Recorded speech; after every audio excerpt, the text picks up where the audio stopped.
The number 6 means liberation, interpretation, and meaning. The liberation from the contamination and control of the grays. Characteristics of the number 6. 6 is a perfect number, also a triangular number. It is the geometrical value of the word space in Anak, the Anunnaki language, and spirit in the Phoenician language. In the Greek oracles, it is delta. This geometrical form and its numerical value is also the logo of the Anunnaki because it represents the triangle. And inverted, the triangle was shown on the uniforms of the American military personnel and scientists who work on the black projects and alien reverse engineering at secret bases and genetic laboratories in the United States. Many insiders and top echelon military men reported that they have seen the triangle delta sign on several crashed UFOs stored in secret military bases. The number 6, carbon, and the creation of mankind. Worth mentioning here is that the chemical element carbon has an atomic number of 6. The word carbon was used to represent the source of life and was the first element used by the Anunnaki to genetically create the early human race. Everything is connected. It is a vital number because it represents the 6 known directions known to mankind. Directions: north, south, east, west, up and down. 2 more directions or dimensions will be added, and the human race will understand the nature of these 2 additional dimensions, which are not very far from the physical 4th dimension we live in. The 5th dimension could be considered as a spatial trampoline, and the 6th dimension is the destination or rendezvous of the human race with the Anunnaki. The number 6 is one of the 6 major extraterrestrial hotspots on Earth. 6 is the anti-Bob. The other 5 are Baalbek, Arwad, Tyre, Nippur, and Malta. Does this predict or hint to the landing areas of the Anunnaki when they return to Earth? It is an entertaining idea, but an unlikely scenario. The 6th letter in the Phoenician alphabet is Wal. Once the corners of the letter Wal are joined in a stroke of a pen, it becomes a perfect triangle. This was the unification numerical code for the Anunnaki and early Phoenicians of Baalbek and Tyre. The Ulamasirs, sages, and men of knowledge in Arabic also used the Anunnaki Phoenician letter Wal in their Arabic dialect. It is pronounced in the same way and means exactly the very same thing with or with others. In Phoenician, Wal means hook, ruins of ancient Malta, which is one of the 6 major extraterrestrial hotspots on Earth. Ruins of Baalbek, one of the earliest Anunnaki cities, colonies on Earth. Another view of the legendary trilithon of Baalbek, offspring of the remnants of the Anunnaki in the Near East. Tyre was one of the 6 major esoteric cities of the Anunnaki on Earth. The ancient city of Nippur in Iraq was one of the 6 major extraterrestrial hotspots on Earth. Ur-Nammu atop the ziggurat Tower of Babel at Ur. The Phoenician hook. The esoteric and spiritual meaning of the hook is ascension and liberation. It was constantly chanted in the secret rituals of the Phoenician gods Adun, Adon, Adonis, Adonai, and Melkart, meaning of the number 6 in Anunnaki Phoenician alphabets. The Phoenician hook also meant a celestial gate. This is how we got the word Bob, meaning exactly the extraterrestrial stairway to heaven. Wal in the Phoenician alphabet is in fact an Anunnaki symbol and written like a Y.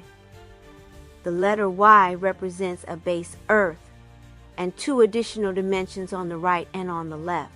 These are the 2 additional dimensions beyond ours that the Anunnaki code reveals. It is not as complicated as you might think. It is only a secret and hidden message. It corresponds to the Hebrew Vav. 2 united Vav represent the ascension and the 2 additional dimensions beyond the physical 4th dimension. In Aramaic, Wa is written and pronounced like the Phoenician and Anunnaki Wa. Facts. Despite the U.S. constant denial of any contact with aliens, many statements given by top American military scientists and the high-ranking Anunnaki's personal revelations show without any doubt that in fact, while different alien races do live and work on planet Earth, the Anunnaki do not. 2. The Greys, who originally came from Zeta Reticuli, have several bases and genetic laboratories fully operational in the United States. The Anunnaki left our planet Earth thousands of years ago. 3. The Greys have helped the military in developing advanced spatial weapons missile systems. The first test occurred in 1984, and the Russians became aware of these significant military tests around 1985. The Anunnaki offered the United States advanced technology for scientific and humanitarian purposes, but the military wanted very advanced weapon systems instead. The Anunnaki refused. 4. The Greys kept on abducting humans for various reasons and for a very long time, and the United States government allowed these abductions. The Anunnaki are not in the abduction business. Whether the Greys' abductions occurred with or without the consent of our government remains irrelevant, because a treaty was signed between the U.S. and 4 different alien races permitting such horrible acts. In exchange for closing their eyes, NASA, NSA, the CIA, the Navy, and the Air Force received very advanced extraterrestrial technology. The Anunnaki never participated in these atrocities. 5. A very high-level meeting between the United States and a representative of the High Council of the Anunnaki took place at the Four Seasons Hotel in Georgetown, Washington, D.C. 6. The United States refused to terminate their formal relationships with the Greys and categorically rejected an offer submitted by an entity representing the Anunnaki. 7. The United States government did not believe that the Anunnaki had any vital interest in the human race, and especially the United States. 8. The United States were officially notified that the Anunnaki shall return to Earth. This notification was never taken seriously by those who attended the meeting in Washington, D.C. However, scientists from MIT and top executives at a major corporation military contractor known for its jet propulsion projects and headed by a former high-ranking military commander wrote a memo and a summary of findings pertaining to the topics discussed during that infamous meeting and submitted their memoranda to the White House. Insiders leaked very disturbing information about a lethal clash between the Anunnaki official and military guards at a well-publicized military base known for its black projects and extraterrestrial technology to reverse engineering. In 1947, a Grey spacecraft crashed in Roswell. 2 Greys died from the impact, but 1 survived. The Americans held him underground at Andrews Air Force Base. Strangely enough, a sort of friendship was developed between the Grey and 2 American civilian scientists, something that we still don't understand, but there it was. At that time, the military and CIA were only interested in acquiring advanced military weapon systems, not in a friendship with an alien. But somehow, they became friends. The military kept everything undercover and did not even inform even Congress or the President of the United States. One general actually said, "Civilians and politicians come and go, but we, the military, that is our career. Therefore, they should not be informed, and if Congress will not be told, consequently, the American public should not be told either." That was the policy that was adopted on a regular basis ever since, according to an Anunnaki record and a revelation by Victoria Ambar Anati, the Anunnaki official delegate. We have the following information. Victoria talking to another Anunnaki. "That is frightening," I said. "The military should not control the decision. Indeed, they should not. Look at the Miraya Sinha Ambar Anati." Here is one of the first conversations between the surviving Grey and the 2 American scientists. Statement by Ambar Anati. On record, on the screen, I saw an office quite ordinary and simply furnished. 2 men in a Grey sat around an empty desk. They seemed comfortable. There was no tension, as you might expect in such a company. Then the sound came from the Miraya. A monitor, one of the American scientists, asked the Grey, "So where did you come from? And why are you here?" "We have been here for thousands of years," said the gray in perfect English, though his voice had the usual scratchy sound of his race. "We have our bases underwater, in the Pacific near Puerto Rico, and under Alaska's glaciers, thousands of years." "That is so. We consider ourselves the first and the legitimate inhabitants and owners of the earth. You are not. We are here because we need natural resources that exist on Earth and in the oceans." "Seems to me this is not all you need, buddy," said the other scientist, grinning and lighting a cigarette. "This is true. We also need some live organisms and various substances we can extract from human bodies." "And did you get all you want?" asked the first scientist. "Yes, by and large. We need them on a constant basis," said the gray. "The natural resources of the earth and the water are regularly mined. The human substances are more difficult to obtain. We get them from the humans we abduct." The two scientists nodded in agreement, totally unimpressed by the mention of the abductions. They really did not seem to mind.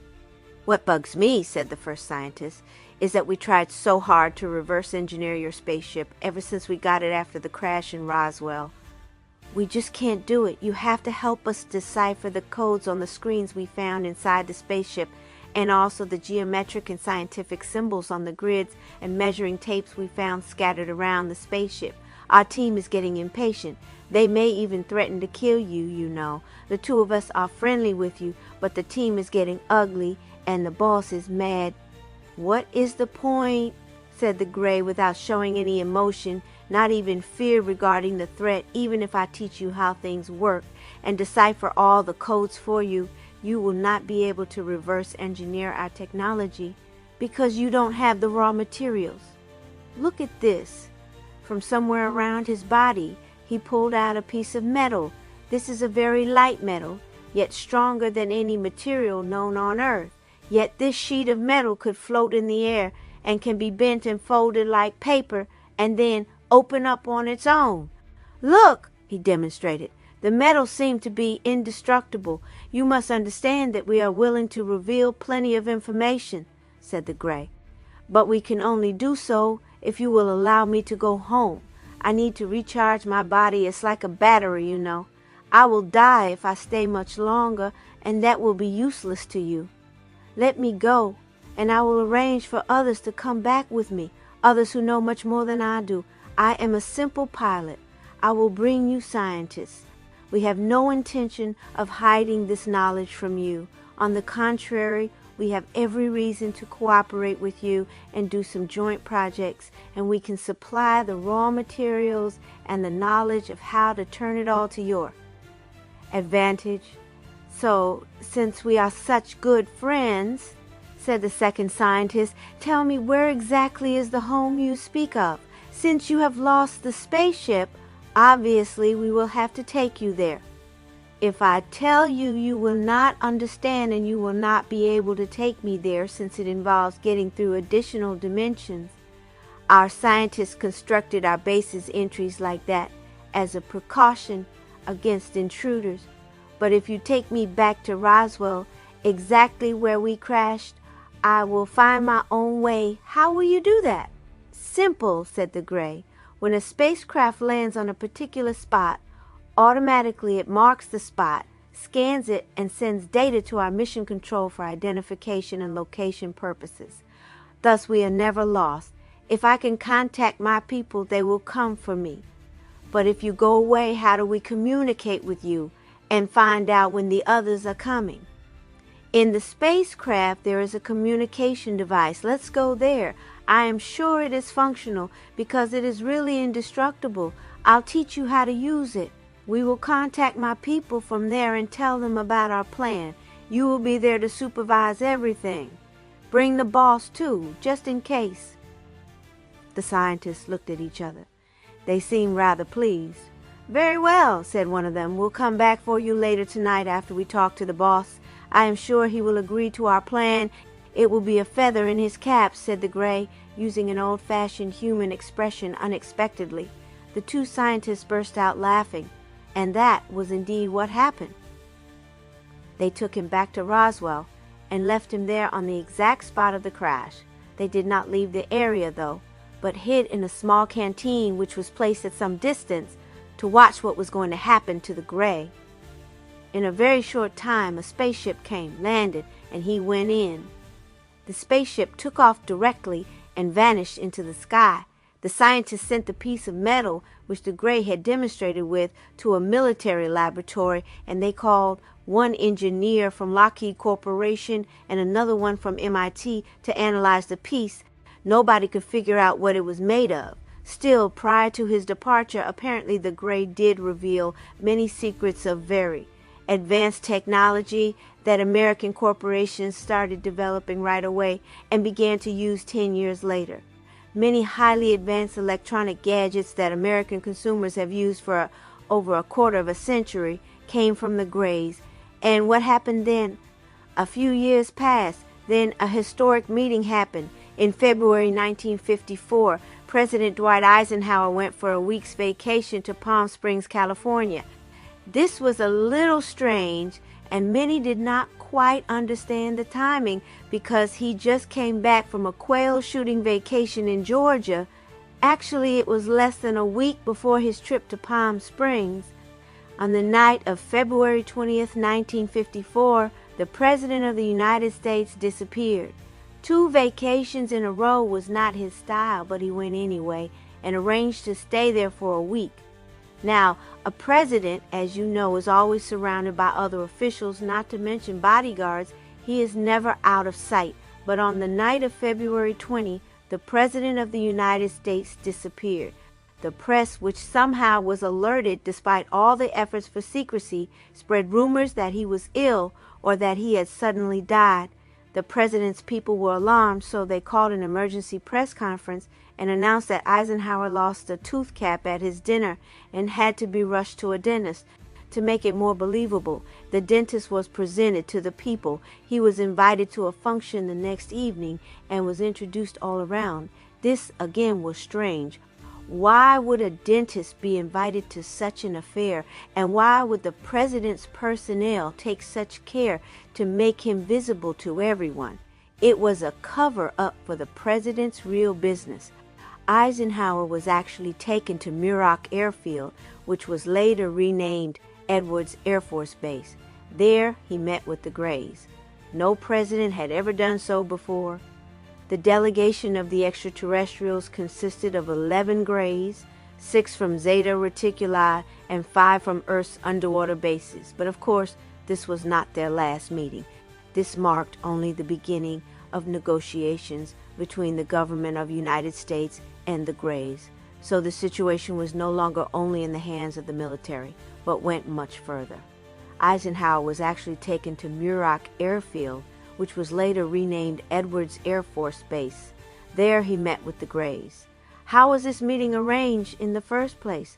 Before the meetings, 2 major black projects.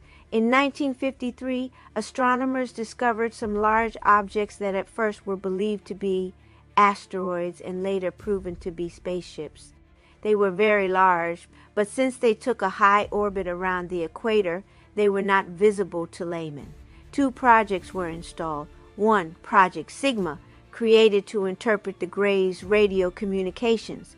2, Project Plato, created to establish diplomatic relationships with the aliens. There were talks about other races that contacted the humans at that time, arguments regarding who the treaty should be signed with, and so on. As a matter of fact, the Nordics, a benevolent race, actually tried to prevent humans from getting into these evil treaties and wanted them to dismantle their nuclear weapons and abandon their road to self-destruction, but they were not listened to. The Nordics wanted the humans to go on a path of spiritual development, but what the humans wanted was military secrets.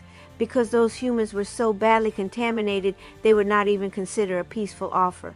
And the treaty with the Greys was signed. It basically said that the aliens and the humans will not interfere in each other's affairs. The humans will keep the alien presence a secret, and the Greys would be allowed to experiment on cows and on a limited number of human abductees. The abductees' names would be reported to the U.S. government for control. They were not to be harmed, and they should be returned to their homes after the memory of the events was removed. But As we know, the Greys did not keep their promise and extended their experiments without telling the U.S. government. They could not be trusted. But let's face it, the military people were treacherous as well. For example, there was the issue of the Grey who had arranged all of. Second meeting in 1954, he came back with a delegation in 1954 and agreed to stay on Earth as a hostage of goodwill on condition that he would be allowed the freedom to go back and forth to recharge himself. This lasted for a year, but soon enough the military, having learned a little about the vicious plans of the Greys and the excessive number of abductions that was not agreed upon, turned back on their word to the hostage and locked him up for 3 years. As a result, he developed extreme claustrophobia that eventually killed him, as they would not let him leave to recharge himself. This information about Grey claustrophobia was never known about within the circle of ufologists. United States Protocol on Extraterrestrials Visit to Earth in 2022, Master Kanazawa spoke about a very specific protocol written by the United States government. In the Qur'an provided below, you will have a short glance at its contents. It might appear to many of you as a science fiction story, or a pure fabrication of mine, or a crazy scenario created by others who are deeply involved with this issue, but those who in the past were part of the team of American officials who met with extraterrestrials, and some of the military scientists who are currently working on joint extraterrestrials, interterrestrials, Greys, and American scientific and esoteric weapon systems programs, are fully aware of the existence of the secret governmental protocol on extraterrestrials' visit to Earth. It is up to you to take this subject into consideration or disregard the whole idea. But always ask yourself, what if part of it is true? If I was not absolutely sure and certain that the protocol indeed exists and it is periodically and constantly reviewed and updated, I would have never dared to come forward and talk to you about it. You do not have to be an insider to know about the protocol. Just ask any avant-garde futurist or an outspoken quantum physics professor if such a protocol could exist. It is also my understanding that many fire chiefs in the United States at one time in their career have heard of or were briefed on the instructions manual on how to deal with extraterrestrials should a landing assumed a hostile invasion or encounter occur. It is also my belief that the United States government published in March-April 1954 an instructions guide called Psalm 1-1, Special Operations Manual, Extraterrestrial Entities and Technology, Recovery and Disposal. Some ufologists have claimed that the cover of the manual includes the date April 1954 and notes that it was created by the Majestic 12 group. This is not correct. The manual was never written by that group. What I do know is this, and this is the absolute truth. A group of scientists from MIT, Caltech, NSA, the United States Air Force, and top scientists from the United States Department of Energy, DOE, came up with the first draft of the manual. A few years later, Reverend Billy Graham and 2 powerful Catholic archbishops in the United States were called in to share their insights and express their concerns. Part of what they had suggested appeared in the 15-page addendum to Protocol on Extraterrestrials' Visit to Earth, A, the inevitable clash with extraterrestrials, but the mass hysteria, C, the aliens' asphyxiation effect, AAE, which is one of the United States government's major concerns, D, United States cities evacuation, E, the manual of the United States government counterattack measures against extraterrestrials' invasion, but others, including Annunaki, did. Following the initiative of the United States of America, a few countries are consulting with each other on the protocol on extraterrestrials' visit to Earth, written by the American government. The American protocol is still in its infancy now. However, it is promising because it is addressing subjects of extreme importance. It is both a protocol and an instructions manual. The protocol part of it will remain in the hands of the governments, while the instructions manual will be made available to the people of Earth then. However, leaks to the general public and the media beforehand are expected. Some of the issues discussed in the protocol and the manual are: 1. How an encounter with a species from outer space could affect the world economy and Earth's monetary system. It is our belief that this issue is discussed in an addendum to the question of God and how to explain to human beings the nature of God, and mainly the irrelevance and unnecessary existence of several organized religions and religious governing bodies. It is our belief that this issue is discussed in an addendum. The Church of England, the Vatican, and a consortium of Christian churches in the United States of America have joined in to draft the section related to the religious topics discussed in the American Protocol. 3.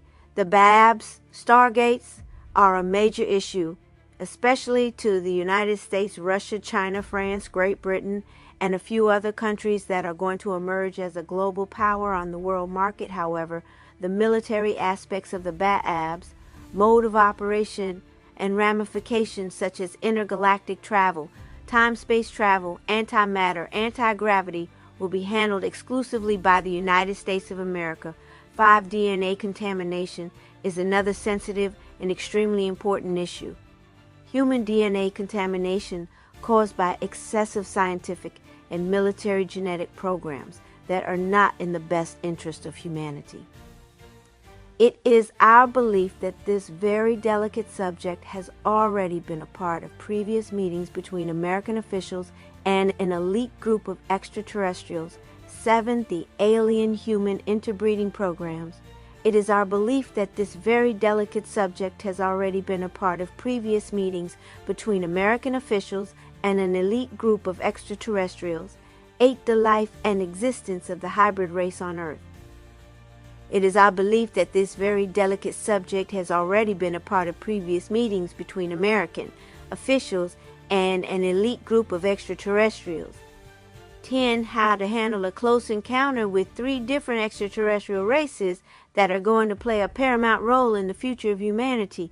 11. Petrifying situations prompted by electric currents and electricity stations and grid shortouts during the landing of the extraterrestrial ships on Earth. 12. The development of a global communication system jointly administered by the Anunnaki, the United States of America, China, Russia, and Europe for the purpose of informing the populations of Earth. 13. This communication system will also be projected as a huge holographic screen that will appear in the sky at close proximity to the surface of Earth, containing vital information intended to orient the people of the Earth. 14. You have to remember what we have said in the past about the remaining portion of the people on Earth, those who were saved, those who will perish, and those who will not be allowed to ascend through the Babs. The ascension through the Babs is their only way of salvation. United States government publications on extraterrestrial invasions. Do you think that alien invasion is a far-fetched scenario? Science fiction? Are you sure it will never happen? The return of the Anunnaki to Earth a pure fantasy? Well, think again, because the United States government is taking the issue of extraterrestrial threat and alien invasion very, very seriously. You bet! The United States government has published a series of books on the subject and provided very detailed information and instruction on the danger of aliens, their threats, what to do if you encounter aliens, and what precaution and safety measures you should take. What is the outlook for mankind? But will we live in peace, or does humankind still pose a threat to one another if challenges and greed are proposed like they always have been? Answer: NASA has discovered a ring of hydrogen particles around our solar system, a protective layer, which is now being called the heliosphere. This was announced by the Anunnaki ulama centuries ago, and they called the ring the cosmic plasmic belt. The heliosphere is generated by solar wind particles, which originate deep within the sun. NASA launched the Interstellar Boundary Explorer mission to get a better picture of the heliosphere. It was always suspected that it existed, but NASA scientists thought it existed in a completely different form instead of being a uniform stripe. There are bright spots, which indicate the bubble has varying intensity and density. Also, though NASA knows it protects the solar system from the radiation outside of it, scientists still aren't entirely sure why it is there or what it does. As noted by NASA, happenings are diverse and could be easily misinterpreted by the public. Nothing physically will occur on Earth's landscape or in its atmosphere. A clash between a segment of non-terrestrials and humans is inevitable in the future.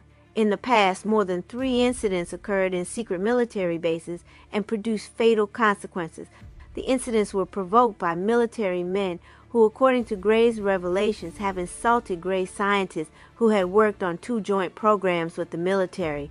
The future clash will occur between the Anunnaki and the Greys, and humans will be caught in the middle. The outlook of mankind will be seriously affected by direct interference from the Anunnaki group called Baal Shamroot Ram. This is the very group that surrounded the solar system with the cosmic plasmic belt, intense radiations, high velocity ranges of rays, as recently revealed by NASA. The human race will never be in peace with itself and with its own kind. This is dictated by the nafsia, the araya, the DNA, and the biopsychological makeup of human nature, originally created by the Anunnaki on 2 occasions. The first time some 450,000 years ago, and the second time, final phase, some 10,000 years ago, which announced the dawn of civilizations on Earth. Greed is an indivisible segment and one of the characteristics of the fabric of the human psyche. Thus, greed will always be here and will increase the level of the contamination of mankind. However, the year 2022 will bring major changes to social systems, and these changes will have enormous influence on the public's concept of religions. Christianity's dogma could be altered. Islam will not be affected by these changes. Buddhism and Hinduism will not affect it either, simply because Buddhism is founded on the concept of transmission of mind, and thus is not a religion per se. Ancient Hinduism and Hindu manuscripts and inscriptions have already announced and pre-announced the existence of celestial spacecrafts known as Vimanas, created by the gods, a super race from the multiple layers of the universe. Consequently, both will blend perfectly with the comprehension and definition of a new social order to be established by the Anunnaki. In short, bring paramount changes too. A, religions. B, social order. Another extraterrestrial threat other than the Greys, aliens. After the Anunnaki's job is finished here on Earth, through decontamination, will we ever have to deal with another extraterrestrial threat other than the Greys, aliens? Answer: the only threat humanity will face is the product of the Greys' agenda. It is important to understand that the Greys have lived on Earth for millions of years, long before the human races were created by the Igigi, Anunnaki, and Lyrans.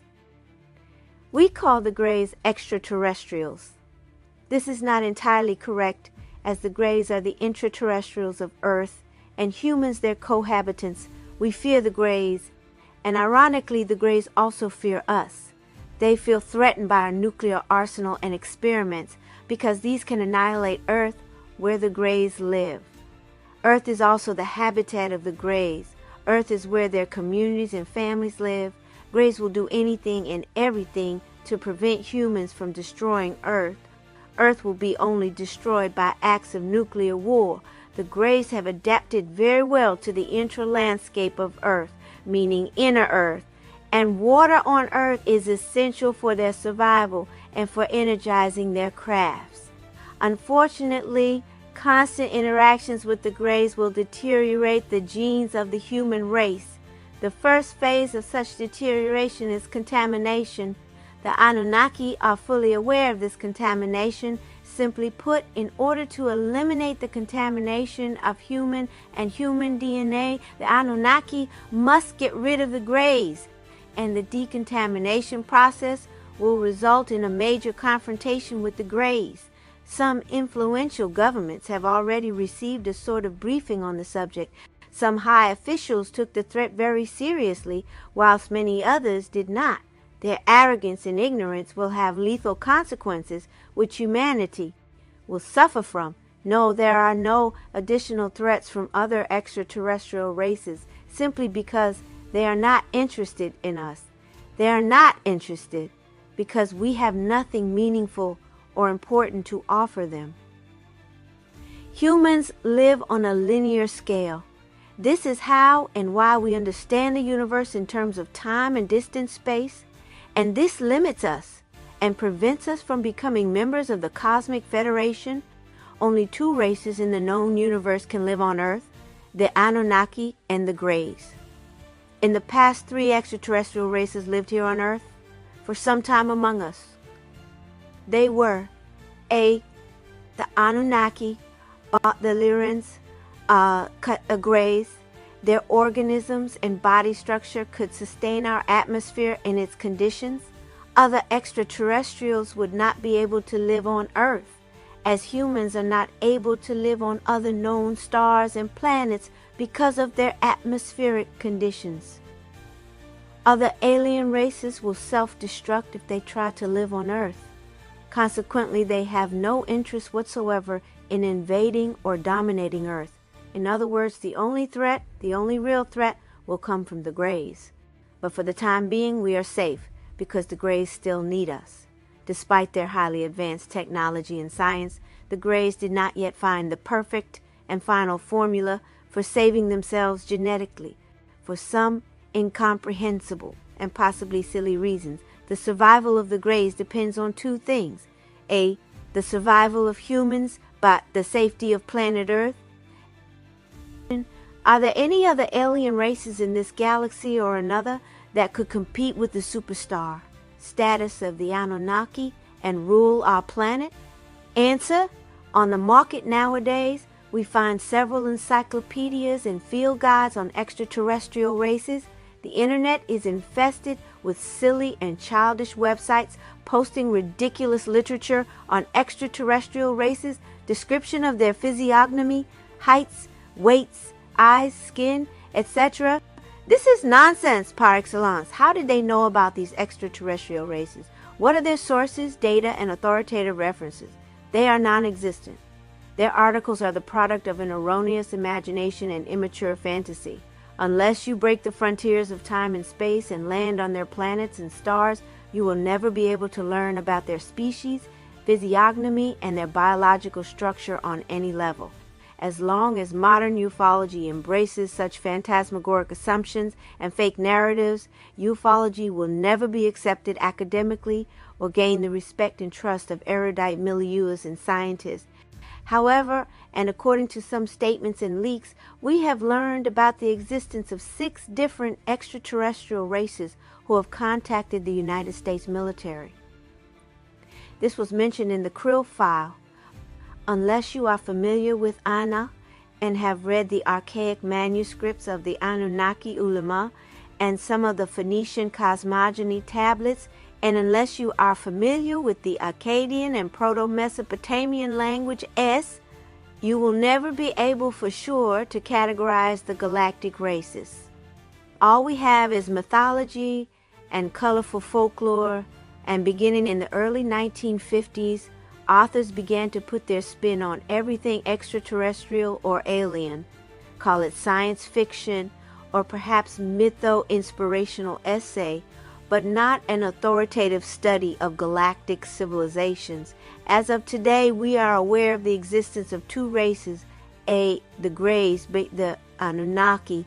The Greys became known to us through articles by all sorts of ufologists, contactees, usually phony fake, abductees, charlatan channelers, statements by so-called military men who worked in secret military bases, insiders, and self-serving authors. The truth, I tell you, is that the Greys do exist, but they are not who what and how they are generally described to be by many ufologists and those who claim to have had any sort of contact or rapport with them. In some cases, accounts of encounters were correct, but in general, 95% of accounts and reports betray the truth, simply because the human mind is unable to understand what flashes before our eyes, and this apparent in the way contactees, abductees, followed by a fleet of ufologists describe the Greys. For instance, how many times have you heard from abductees and ufologists alike that the Greys, or extraterrestrials, have very big eyes in proportion to the size of their heads, and the eyes were described as large eyes slanted upward and outward, or big dark eyes that were olive or almond shaped? Many times, I'm sure, to tell you the truth, extraterrestrials' eyes are as big or as small as human eyes, and their sockets are almost similar to ours, but with three major differences. One of them is the retina. Aliens do not have retina in their eyes simply because they do not need one. Abductees were not able to realize that aliens or extraterrestrials' eyes were masked. By masked, I mean their eyes were covered by a dark lens, or more exactly a screen, called bokeh in the Anak, the Anunnaki language. The large black eyes were simply a dark screen applied to the eyes of the extraterrestrials. Consider this screen as eyeglasses for now, but in actuality these glasses provided the alien with information, much like glasses with many TV info screens on them being made and used by the military today. This common error is clearly shared by ufology authors, ufologists, and researchers alike. This serious misconception and erroneous description are strong evidence that we have no clear vision or understanding of the physiognomy of extraterrestrials.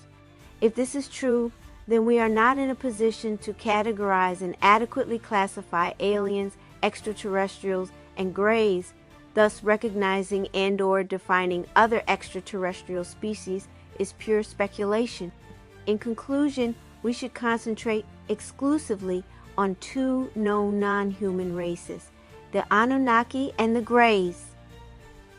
Such concentration will enable us to conclude that 1. There are no other extraterrestrials on the scene. 2. The Greys are not in any position to compete with the Anunnaki. And since we have logically eliminated the possible interference from other alien races, non-humans that exist in our galaxy, other galaxies answering the question, are there any other alien races in this galaxy or another that could compete with the superstar status of the Anunnaki and rule our planet, becomes an easy task. And the answer is the Greys cannot rule our planet, nor can they challenge the super status of the Anunnaki for obvious reasons. One of these reasons is the fact that the Anunnaki are far more advanced than the Greys. The Anunnaki feel responsible for hybrid contamination between humans and the Greys. Would the Anunnaki ever come to the aid of the planet if this threat would happen again? Answer: yes and yes. This was basically the topic Sinhar Ambar Anati Victoria discussed with representatives from the United States government years ago. Anati made it clear to American scientists and to two generals that the Greys' contamination will inevitably destroy the human race. Has the planet ever come close to another threat as serious as the Greys? And will it be a possibility? Answer: yes, millions of years ago, when a huge celestial object was on a trajectory in the direction of planet Earth. The Anunnaki deviated the object from its collision course with Earth, and later on they decided to surround the solar system with a protection shield known as the Cosmic Plasmic Belt, which is called Zinar in Anak, the Anunnaki language. Have there been a large number of hybrids that were disease-free and human enough to be adopted? Answer: yes. A few hybrids were adopted, usually by military families, and the adoptive parents must go to the base where the hybrids are and can select the one they will adopt. This is a fact. Basically, some infant hybrids look just like our own children, no physical deformities whatsoever. However, they have shown some muscular anomalies right below their shoulder plates, and the vertebral column in the neck. They cannot turn their heads effortlessly. Another thing, they will never grow to be tall. Could someone have a hybrid relative or be the child of a hybrid and not know it? Answer, no, impossible. I always wonder how people with no compassion whatsoever are the same species. It seems that living as a loving and compassionate being is what our natural instinct wants us to do, so I wonder if hybrids have any connection to emotionless behavior. Answer, many infant hybrids have displayed high degree of emotion, attachment, fear, joy, and anxiety, and become very attached to their parents. I've read discussions about contaminated DNA, and I'm curious if it is to the point where large numbers of people have some connection to hybrids. Answer, no, not many. Those are very rare cases.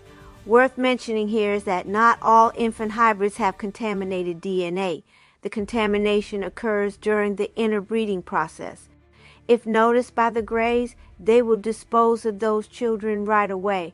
This has been documented and reported by abductees who lived for a while in the hybrid's habitat. Is it true that hybrid human gray babies and children are being created and raised in secret bases? What of the stories of horrific experiments being performed on abducted humans in labs by the Greys as part of their breeding tissue harvesting programs? An account of the unthinkable horrors committed by the Greys as witnessed by Sinha Amba Annunaki. Here is her account in her own words on visiting the hybrids. My first encounter with the hybrid children, and my first glimmer of understanding of what eternity is like. The base we are visiting today is underwater, said Sinha Annunaki. We are about to descend way down into the Pacific. What about air? I asked, a bit apprehensive about the idea. Surely Sinha Annunaki won't forget I could not breathe underwater, but still, we passed through a lock that is safe for both water and air, said Sinha Annunaki, and inside, it's geared for the hybrids, which, just like humans, need air. In a few minutes, we stopped, and I assumed correctly that we were already inside the base.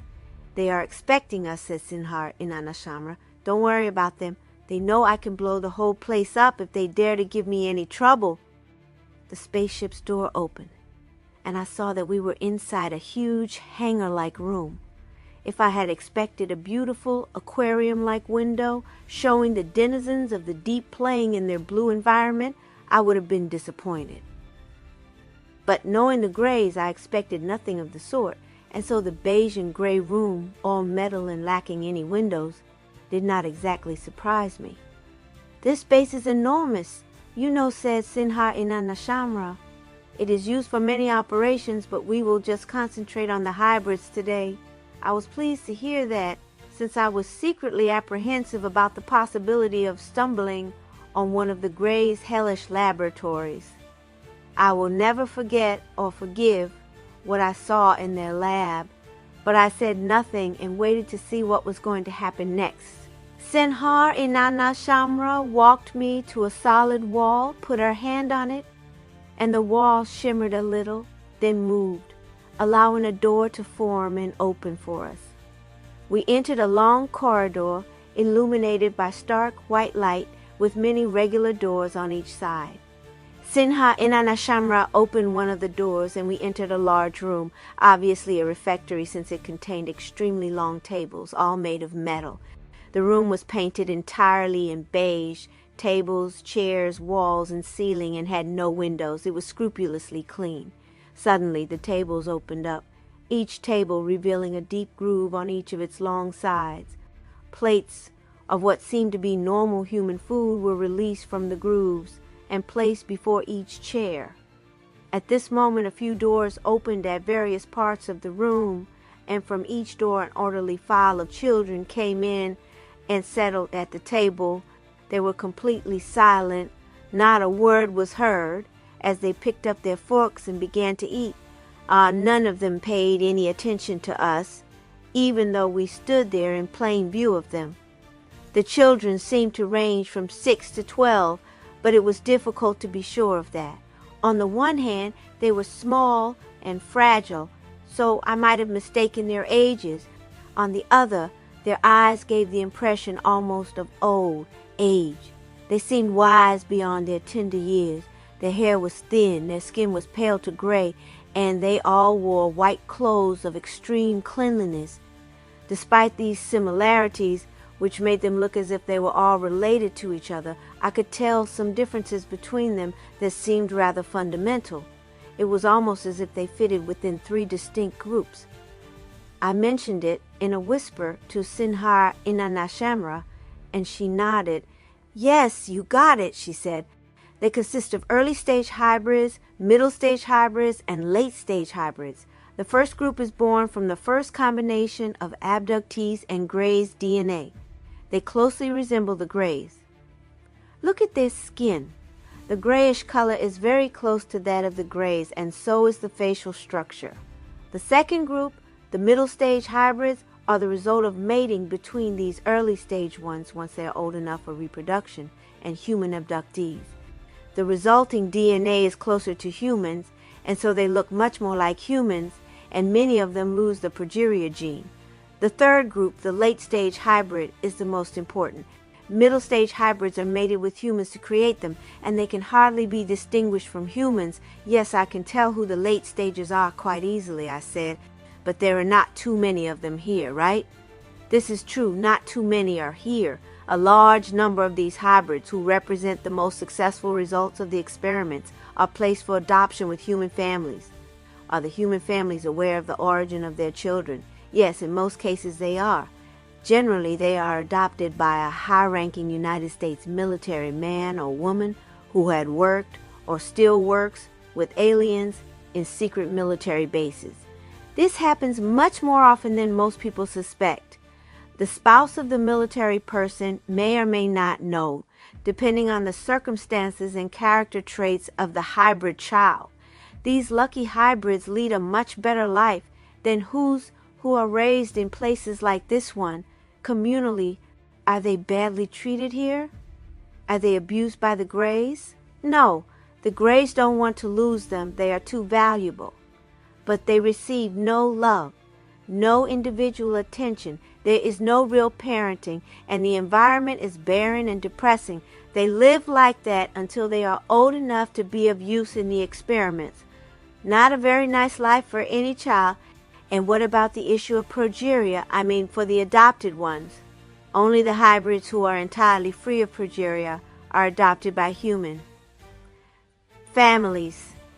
We even suspect, though we are not sure, that many of the progeria-stricken late stagers are killed, since their progeria gene is too strong.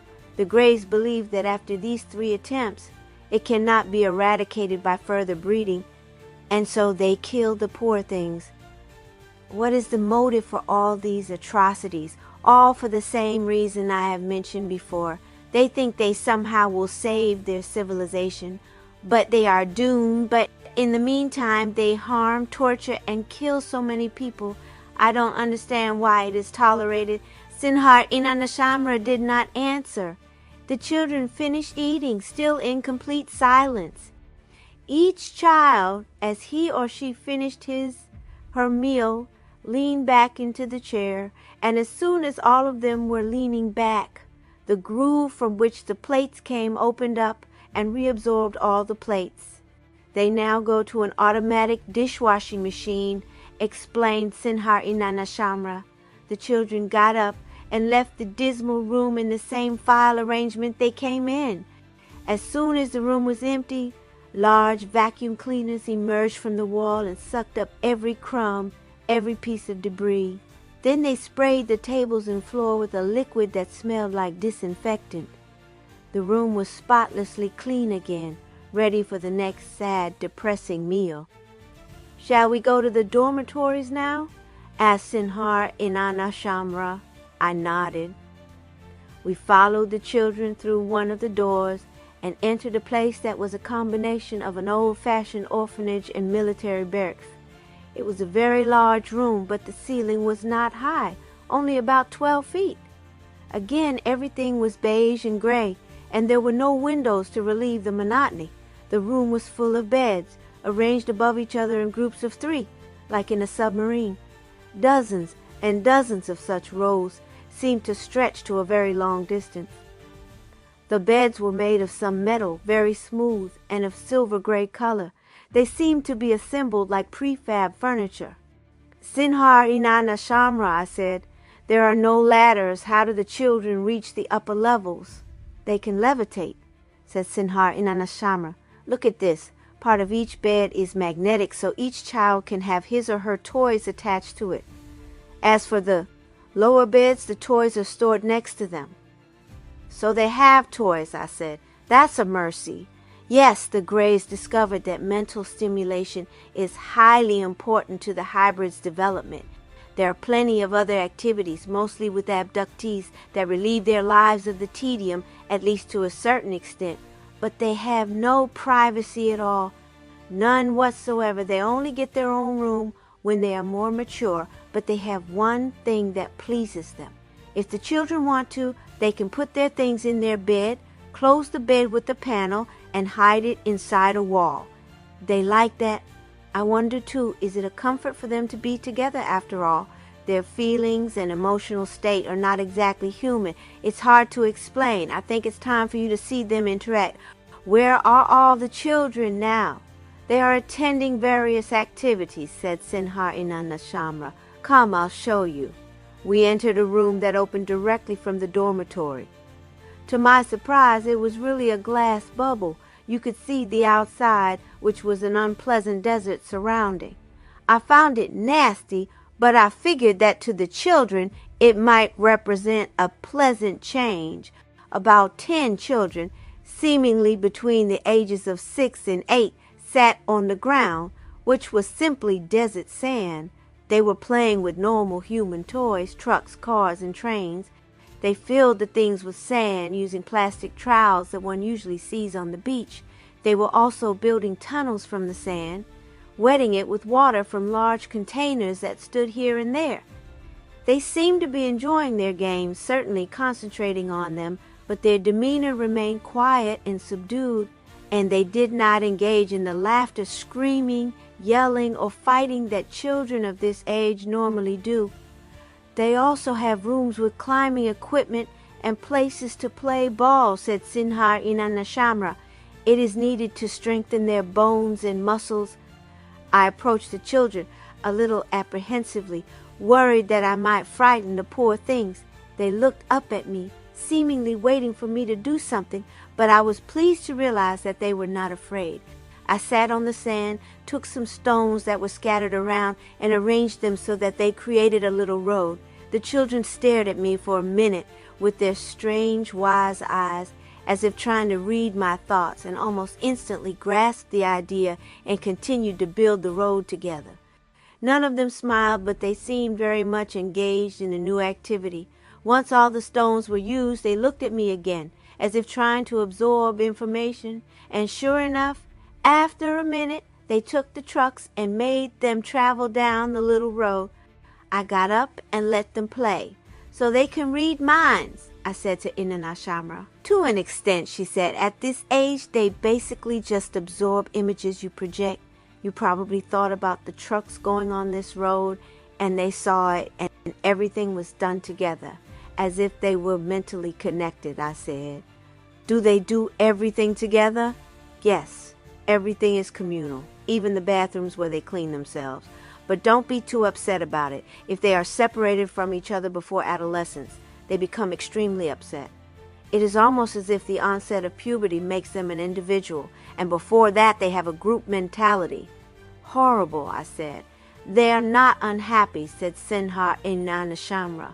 Only as adolescents, when they break off the communal mind, do they come to understand how unhappy they really are.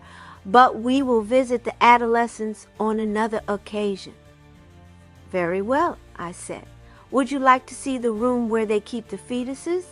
Asked Sinhar Inanna Shamra. I followed Sinhar Inanna Shamra to the corridor, and we walked quite a distance before opening another door. We entered another one of the hangar-sized rooms full of tanks. Each tank contains liquid nutrients, said Sinhar in Nanashamra. This is where they put the fetuses. As soon as they are removed from the abductees, the tanks are arranged in order from the youngest fetus to those that are almost ready to be removed. Do they separate them into stages, I asked.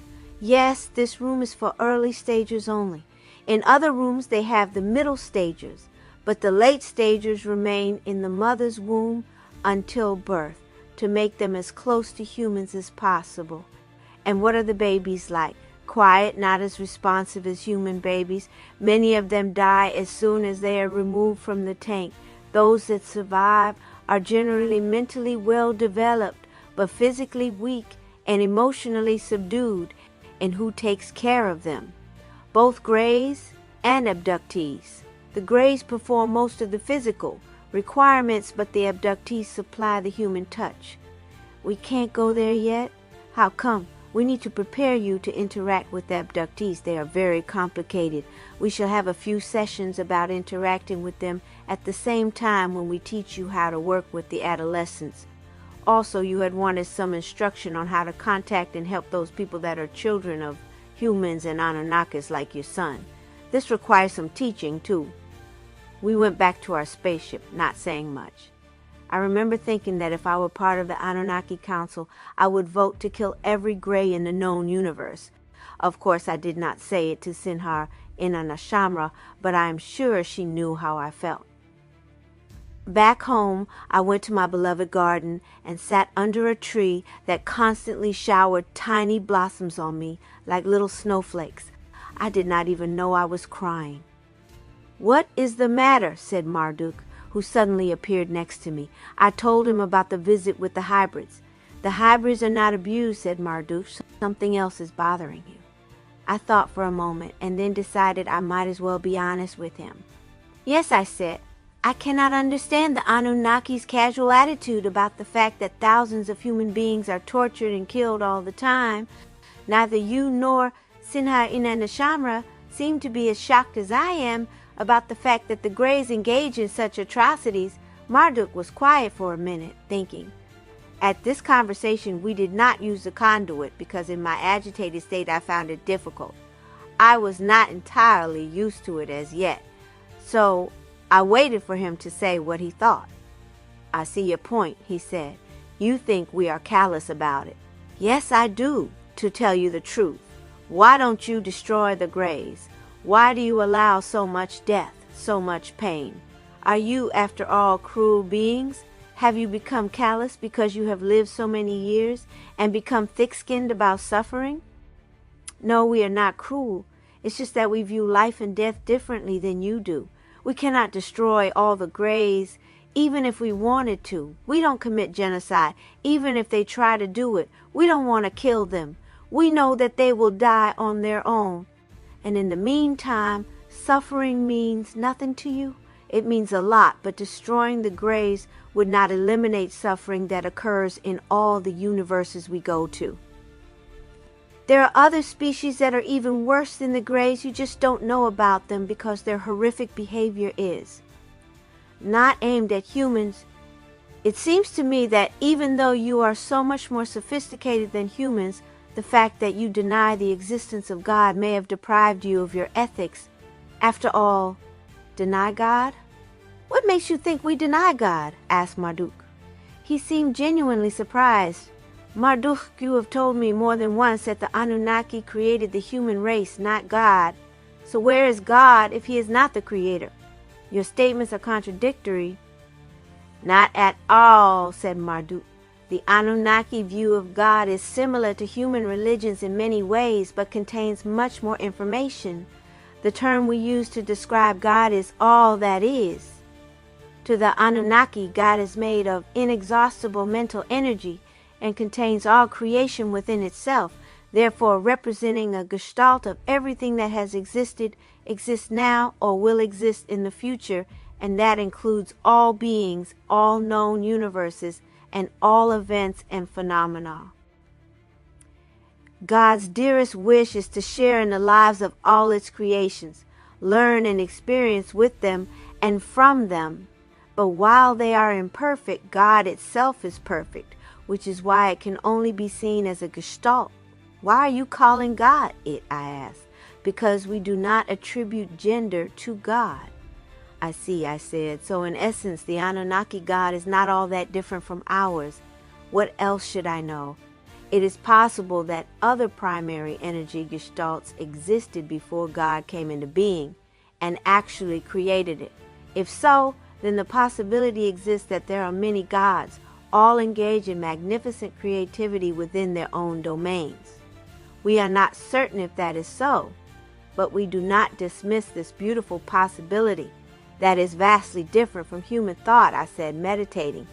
But how does it tie in with life and death issues and with the fact that you have created us?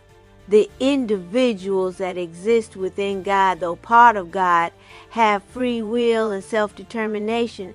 In life and in death, each is a part of God and also a complete and separate individual that will never lose its identity.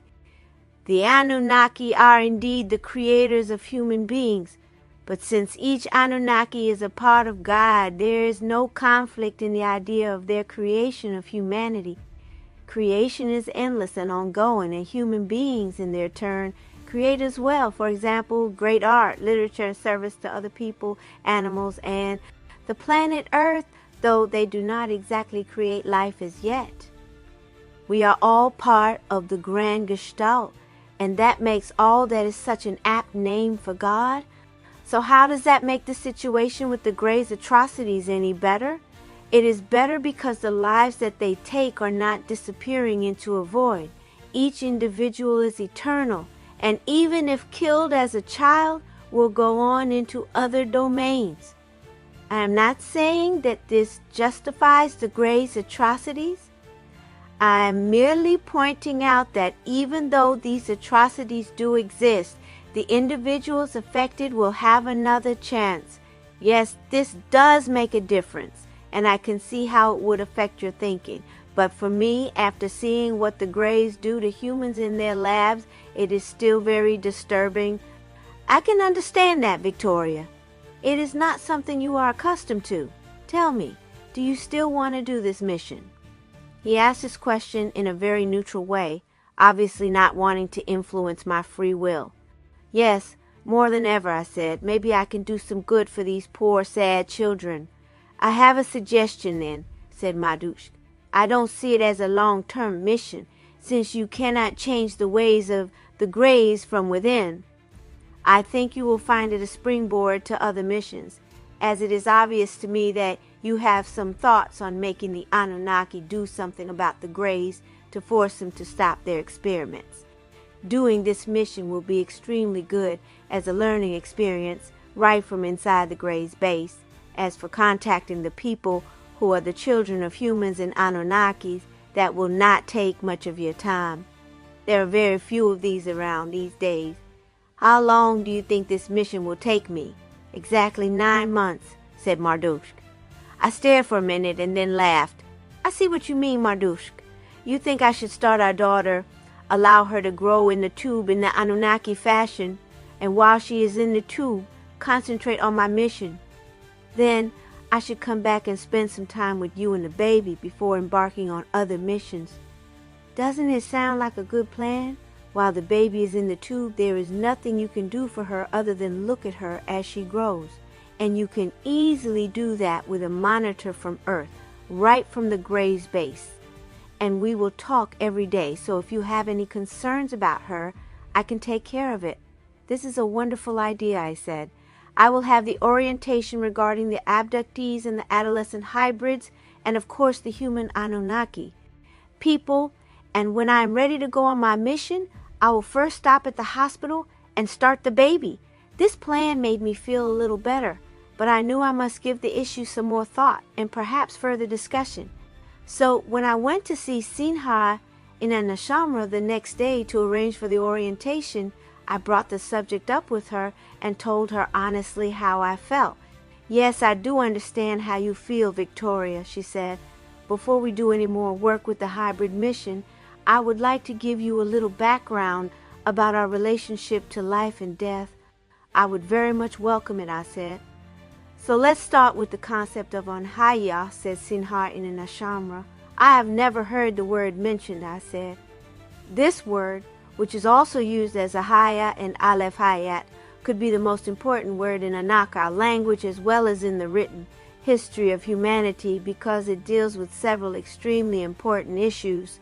These are the origin of humans on Earth, how humans are connected to the Anunnaki, importance of water to humans in Anunnaki, the life of humans, proof that it was originally a woman who created man, Adam, and the human race via her Anunnaki identity, the return of the Anunnaki to Earth, humanity's hopes in salvation and a better future for all, our gifts to you as your ancestors and creators. Complicated concepts, I said. I will try to explain the whole concept as clearly as possible because it is extremely difficult to find the proper and accurate word or words in terrestrial languages and vocabularies. Let's start with the word itself. The word Anhaya is composed of two parts. The first part is An or Al, pronounced Al, or Aleph, pronounced Aleph, is the same letter in Akkadian, Canaanite, Babylonian, Assyrian, Ugaritic, Phoenician, Moabite, Siloam, Samaritan, Lakish, Hebrew, Aramaic, Nabatean, Aramaic, Syriac, and Arabic. All these languages are derived from Anak. Incidentally, the early Greeks adopted the Phoenician alphabet, and Latin and Cyrillic came from the Greek alphabet. The Hebrew, Aramaic, and Greek scripts all came from the Phoenician. Arabic and most of the Indian scriptures came from the Aramaic.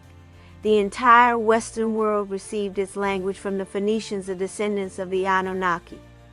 Anyway, the Anunnaki means one of the following: beginning, the very first, the ultimate, the origin, water. On earth, this word became Aleph in Phoenician, Aramaic, Hebrew, Syriac, and Arabic. Aleph is the beginning of the alphabet in these languages. In Latin, it's A, and in Greek, it is Alpha. In Hebrew, the Aleph consists of two Yuds, pronounced Yod. One Yod is situated to the upper right, and the other Yod to the lower left. Both Yods are joined by a diagonal Vav.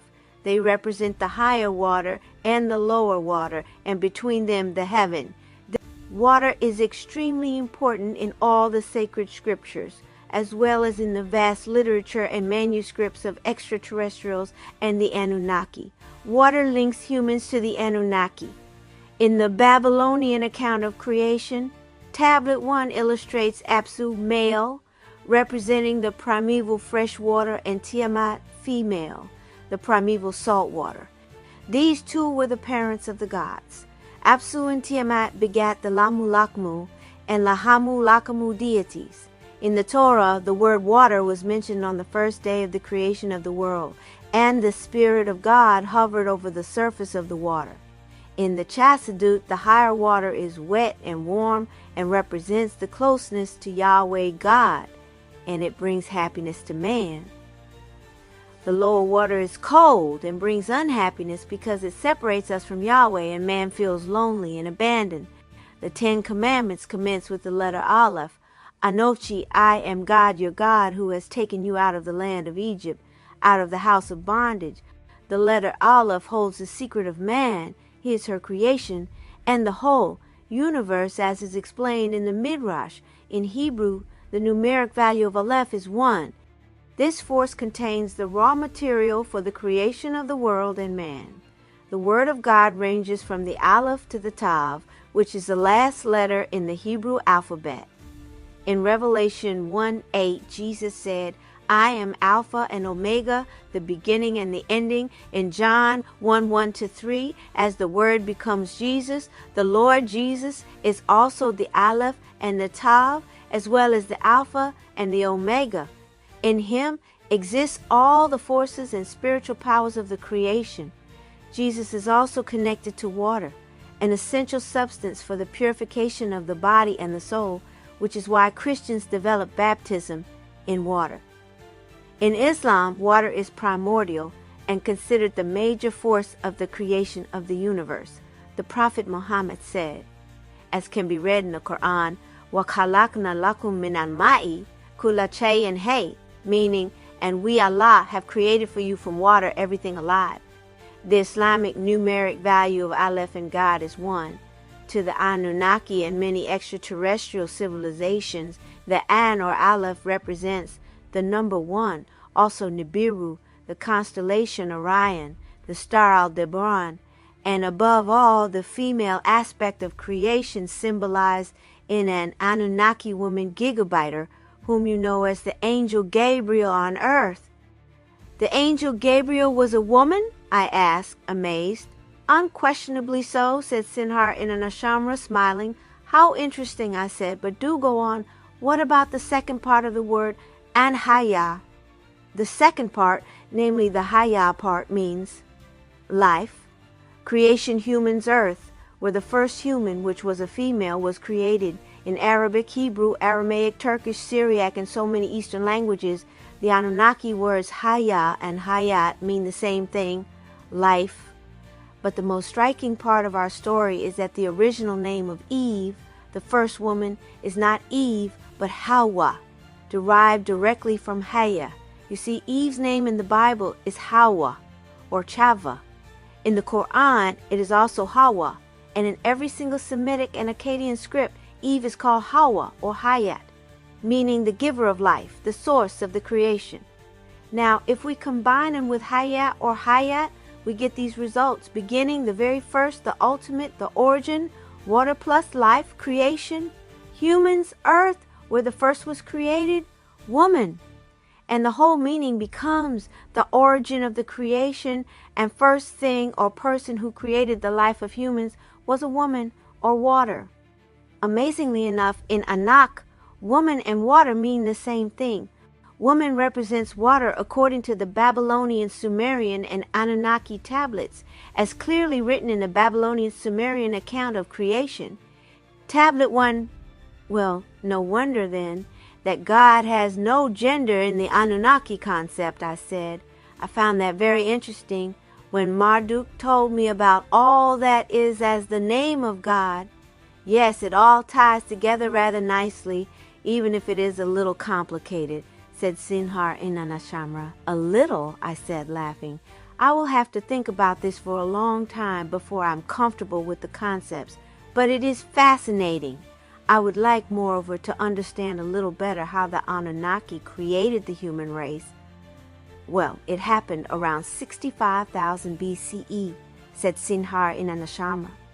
The Anunnaki, at that time, lived in the regions you now call Iraq, known then as Mesopotamia, Sumer, and Babylon, and also Lebanon, known as Lubnan, Phoenicia, or Phoenicia. We taught your ancestors how to write, speak, play music, build temples, and navigate, as well as geometry, algebra, metallurgy, irrigation, and astronomy, among other arts. We had high hopes for this race, which we have created in our image. But the human race disappointed us almost from the beginning, for human beings were, and still are, cruel, violent, greedy, and ungrateful. So we gave up on you and left Earth. The few remaining Anunnaki living in Iraq and Lebanon were killed by savage military legions from Greece, Turkey, and other nations of the region. The Anunnaki left Earth for good, or at least that was the plan at the time. Other extraterrestrial races came to Earth, but these celestial visitors were not friendly and considerate like the Anunnaki.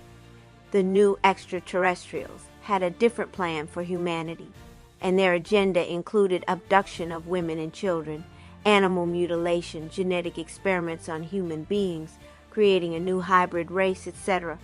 But you are still there, Sinhar and Neshama, and you are still trying to help. Obviously, you would not have projects such as you had with me if you had forgotten us. No, we did not totally forget you. We could not. After all, many of your women were married to Anunnaki, and some of our women were married to humans. Ancient history, the Bible, Sumerian texts, Babylonian scriptures, Phoenician tablets, and historical accounts from around the globe did record these events. You can find them almost intact in archaeological sites in Iraq and Lebanon, as well as in museums, particularly the British Museum, the Iraqi Museum, and the Lebanese Museum. So how did you keep in touch with human civilization? Before leaving you, we activated in your cells the infinitesimally invisible multi-microscopic gene of Anhaya. Yes, this is how it is all interconnected. It was implanted in your organism and it became a vital component of your DNA. Humans are not yet aware of this, just as they were unaware of the existence of their DNA for thousands of years. As your medicine, science, and technology advance, you will be able someday to discover that minuscule, invisible, undetectable, and Haya molecule exactly as you have discovered your DNA. And Haya cannot be detected yet in your laboratories. It is way beyond your reach and your comprehension, but it is extremely powerful because it is the very source of your existence. Through Anhaya, we remained in touch with you, even though you are not aware of it. It is linked directly to a conduit and to a Moriah monitor mirror on Ashtari Nibiru. Every single human being on the face of the earth is linked to the outer world of the Anunnaki through Anhaya, and it is faster than the speed of light. It reaches the Anunnaki through Ba'abs, stargates. It travels the universe and reaches the Moriah of the Anunnaki through the conduit, which was integrated in your genes and your cerebral cells by the Anunnaki some 65,000 years ago. The same conduit I have now? Yes, that same conduit. Of course, humans cannot use it since it was not activated like yours, but hopefully someday they will be able to. And how do the Anunnaki receive the content of a conduit to allow them to watch over the humans, I asked? Through the Moriah, which we created to function with the conduit and the Anhaya, even though we felt that you do not deserve it. The Anunnaki have been watching you, monitoring your activities, listening to your voices, witnessing your wars, your brutality, your greed and indifference towards each other for centuries. We did not interfere, at least not very much, but from my experience, you are returning? Yes, we will, because we fear two things that could destroy Earth and annihilate the human race: the domination of Earth and the human race by the Greys, and the destruction of human life and the planet Earth at the hands of humans. The whole Earth could blow up. Should this happen, the whole solar system could be destroyed. As we know already, should anything happen to the moon, the Earth will cease to exist. Is there hope that we will change? There is always hope. We are trying to change you. The most delightful and comforting aspect of it is the hope for peace, a brighter future, and a better life that you can accomplish and reach when you discover how to use it without abusing it. Every one of you can do that. I wonder how many humans I know will see such change in their lifetime, I said wistfully. Even when people die, their Anhaya will always be there for them to use before they depart Earth. It will never go away because it is part of you. Without it, you couldn't exist. Just before you die, your brain activates it for you. Seconds before you die, your mind will project the reenactment of all the events and acts, good and bad, in your entire life, past, and zoom you right toward your next non-physical destination, where and when you judge yourself, your deeds, and your existence, and where you decide whether you wish to elevate yourself to a higher dimension or stay in the state of nothingness and loneliness, and for how long. Everything is up to the individual, so there is no death. Our minds live forever. Indeed, there is no death. Your minds live on and make all the individual decisions about their future.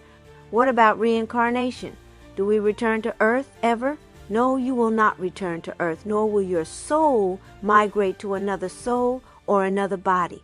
From the evidence we have garnered, we know, and not just believe, that there is no such thing. And why would you wish to return to Earth anyway? Earth is the lowest sphere of existence for humans. Everything else is an improvement. It's good to know that you have not deserted us, Sinha in Anashamra. It makes me feel safer for myself and for humanity. My dear Victoria, you are now a full Anunnaki, and you will never ever be alone. but I understand your attachment to your previous fellow humans. There is no reason to worry about them. Humans are always connected to the Anunnaki in this life and the next, and in the future, we plan a much closer communication. So please, go on to your mission with a lighter heart. There is plenty of bright hope for everyone, even the hybrids, I dare say. I went home feeling much better about life, the universe, and my mission. As a matter of fact, I began to look forward to it as a new adventure, and soon I will have a baby girl too.